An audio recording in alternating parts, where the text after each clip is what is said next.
Hello everyone, this is Muskan Singh. Currently I am working at Lexis and Company as a legal intern. Today I am going to talk about the topic grievous hurt.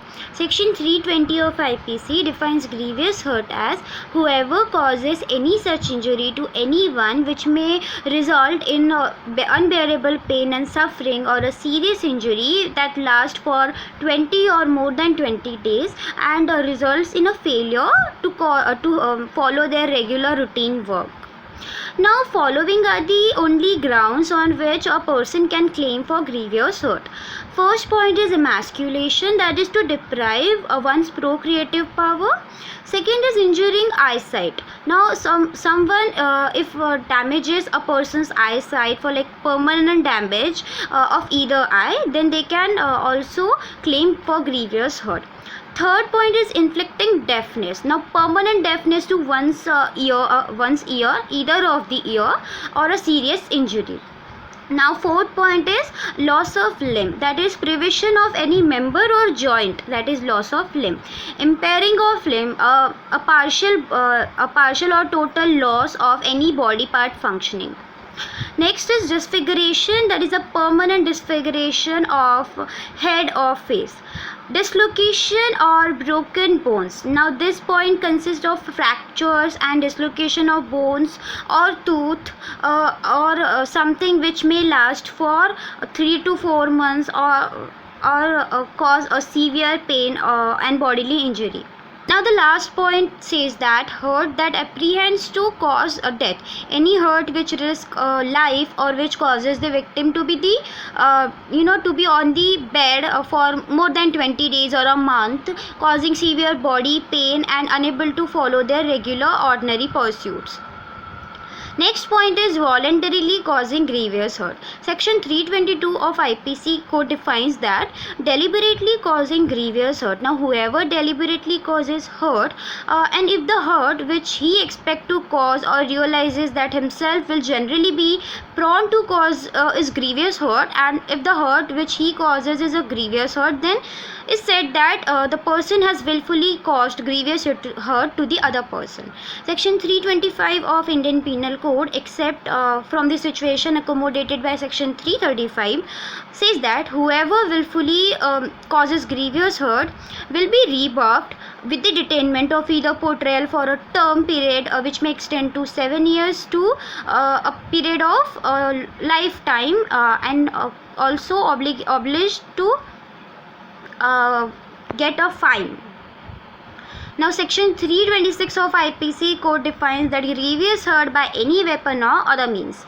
Except the situation of 335 of IPC, whoever voluntarily causes grievous hurt by any means of instrument like such as shooting, stabbing, cutting, or any instrument used as a weapon of the offense, then it is likely to cause death or by means of fire or any heated substance like acid, or by any means that or any poison, any corrosive substance, or by means of explosive substance, or by means of any substance which is deleterious to the human body to inhale, to swallow, or to receive into the blood, or by any animal, shall be punished under this section by either a minimum punishment of 10 years to a term period which may extend to life imprisonment, and also shall be held for liable to fine. Now, Section 326A of IPC defines that whoever makes changeless or halfway harm or distortion or consumes or mutilates or distorts or cripples or any part of the body of an individual or causes offensive hurt by tossing corrosive on or by regulating corrosive to that individual or by utilizing some other methods with the expectation of causing or with the information that he is probably going to cause such hurt, the punishment for this offence is 10 years which may extend to life imprisonment with fine.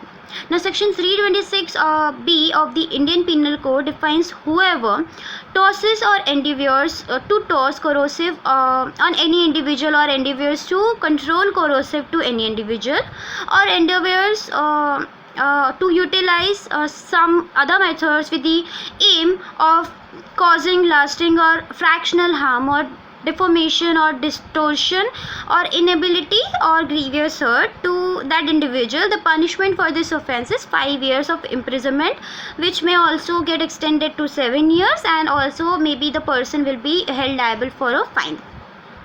Section 320 of IPC code defines that voluntarily causing hurt to extort confession or to compel restoration of the property.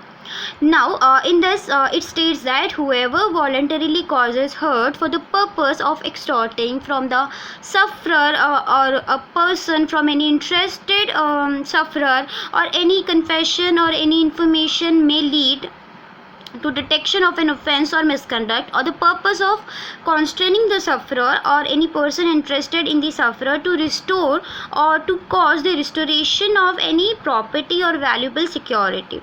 Now, or to satisfy any claim or demand, or to give information which may lead to the restoration of any property or valuable security, shall be punished with the imprisonment of either descriptive term which may last for 7 years, and also shall be held liable for fine. Now, grievous hurt by provocation. Section 335 of Indian Penal Code defines any voluntarily causing hurt on provocation or intentionally causing offensive hurt on incitement. Whoever intentionally causes grievous hurt on grave and unexpected incitement or provocation, if he neither intends nor knows himself to be likely to cause grievous hurt to any person other than the person who gave the provocation, shall be punished with imprisonment of either descriptive term which may extend to 4 years or a fine which may extend to 2000 rupees, or both.